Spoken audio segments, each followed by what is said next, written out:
បងជាសន្តិសុខ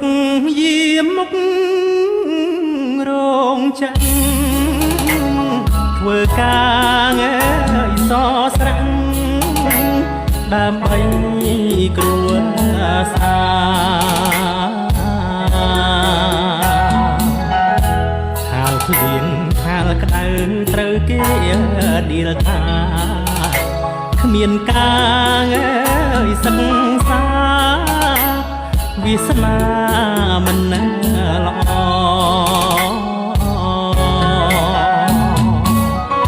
អូនអ្នកបងប្រែឲ្យថៅកែចិត្តសាច់ឈាមមាសចិនសែនស្រស់ប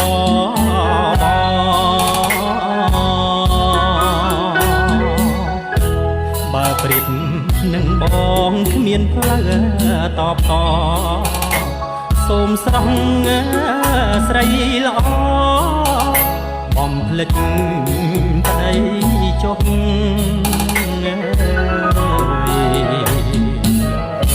អូនដើរគៀងកិតចិត្តលោកថៅការចាប់ដៃហូហែអោបថាបមើលស្រស់ស្រស់គេនាំចូលហាងទិញគ្មានចន្លោះឯប្តីវិញនោះ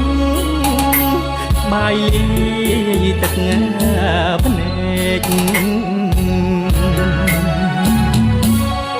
បងជូនបងស្ងួនបានដល់ត្រើយកុំគិតប្តីឡើយឈ្មោះជាអាវែកទ្រាំរូបនឹងកូនចៅក្បូនទឹកភ្នែកសង្ឃឹមថ្ងៃស្អែកស្អែកផុតទុកខា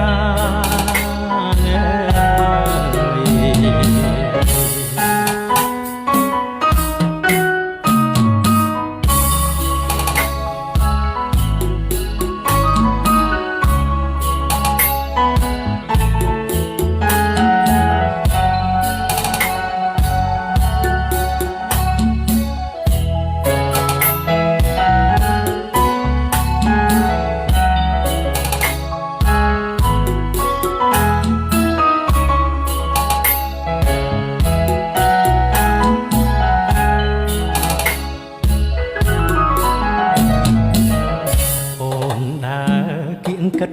ចិត្តលោកថៅការចាប់ដៃហូហែអោបថាបមើលស្រស់ស្រស់គេនាំចូលហាងទិញគ្មានចន្លោះឯប្តីវិញនោះបាយលីទឹកភ្នែកបងជូនបងស្ងួនបានដល់ត្រើយកុំគិតប្តីឡើយឈ្មោះជាអាវែក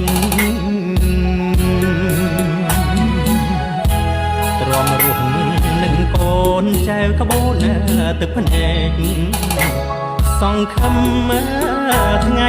ស្អែកស្អែកផុតទុក